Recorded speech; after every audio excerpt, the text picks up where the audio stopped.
Exactly. I was just like, at least I'll accept that to be Especially like. after I saw everybody, like those people who come with their copy of they the were all book. reading. I was They'll just be like, reading. I'm like, wow. what are you reading?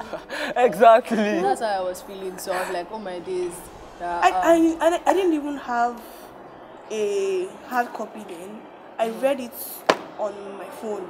Same with me. I didn't even know what to do. I actually picked up my phone and went to the book like, okay, is there anything I'm supposed to be looking at right now? For me, when they were announcing the runner-ups, I was already expecting that I've lost.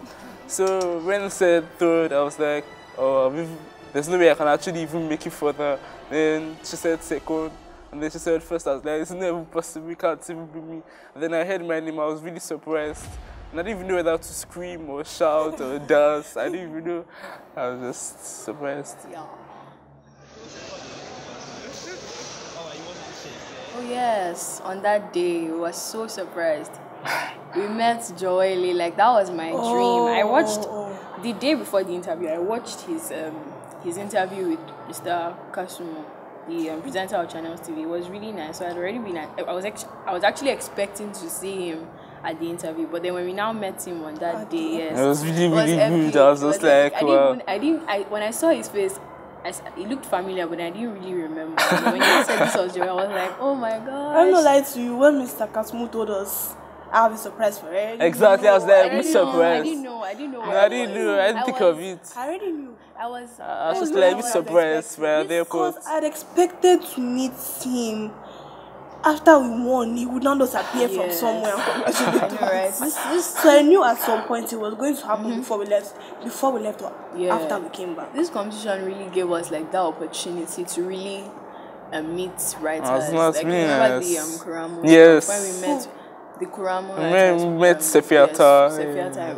It has given us the opportunity to meet writers and get books. Because I never imagined actually meeting writers of certain books that I've read before and getting it signed. Exactly. It's really cool. It was so nice when he was signing my book, and I was really encouraged by that, really.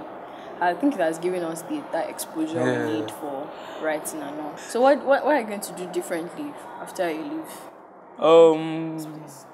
For me, I'm going to actually pay more attention to the settings of my stories, because like here is a really good place to set an actual story with all the towers and all the lights and all of that. And also to actually realize that art is not something inferior. Because back in Nigeria, sometimes they actually tend to feel that writing is not really. Just something by the side. I don't know that. I think it's the mentality.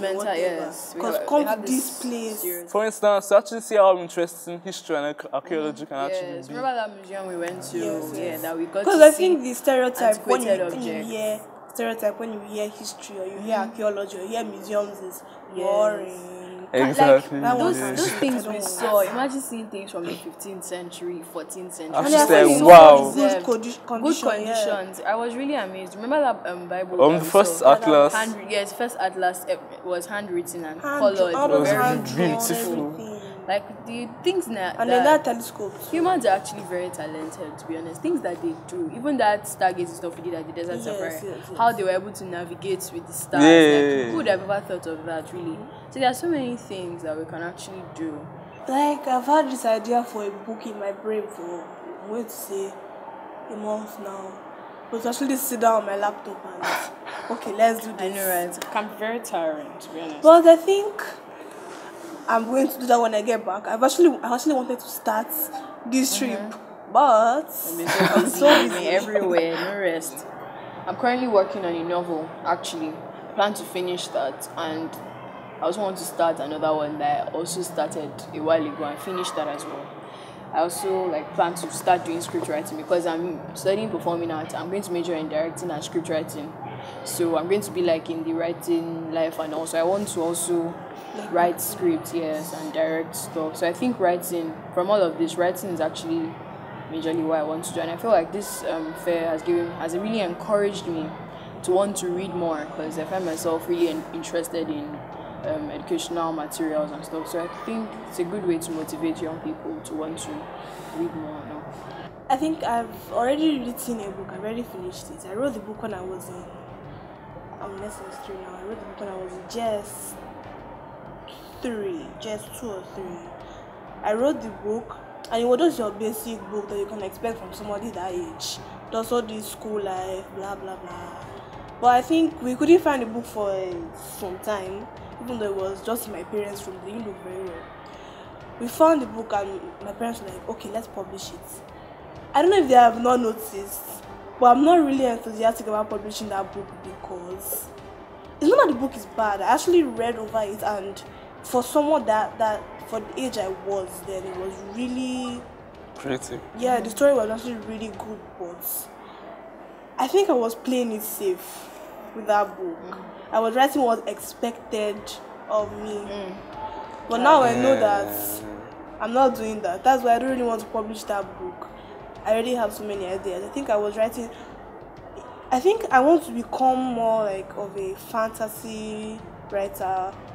And that's something that are more futuristic, because I think the idea of just creating your own world in your mind is really just amazing. Like all this Harry Potter and stuff like that, how she actually created school, all the different houses, all different characters, the different species. I just think the fact that she was able to create that in her mind was amazing. That's why fantasy has always fascinated me. So anything that happens. How do you actually preserve the ideas? Because for me, like, yeah, exactly. So that's how you do more. That's why sometimes I actually carry it to jot around, trying to like write a few things, because I'll just forget. And then I'll be like, oh, that idea was really good, that idea was really good. Between poetry and story writing, which one do you think you do better? To be honest, I can't really decide. But for now, I think somehow poetry. Poetry. To me, I think poetry is too much work. I never tried poetry before. I tried it once, but then it's too much work. You have to, It was actually hard work, you kind have of. to think of how to rhyme and stuff. You do have to rhyme, though. You don't have to yeah. rhyme, but it has then to be you have arranged to in a always think particular way. deeply. Poetry has to be deep. Well, I naturally think deep, so poetry is Yeah, just. so But the thing about prose is that you just explain everything that's happening the way as you want to. But poetry, there's a specific. Yeah. But even poetry, there's a way you can do it. Like that woman we saw yesterday that wrote story. She wrote the a book in story in verse. form of verse. Yeah, sometimes you can actually blend both of them. It's just that Or like, most of the have you time. read this poem in school? What is it called? The Proud King. Yes, I have. That Very poem long. is really Yes, long. An epic.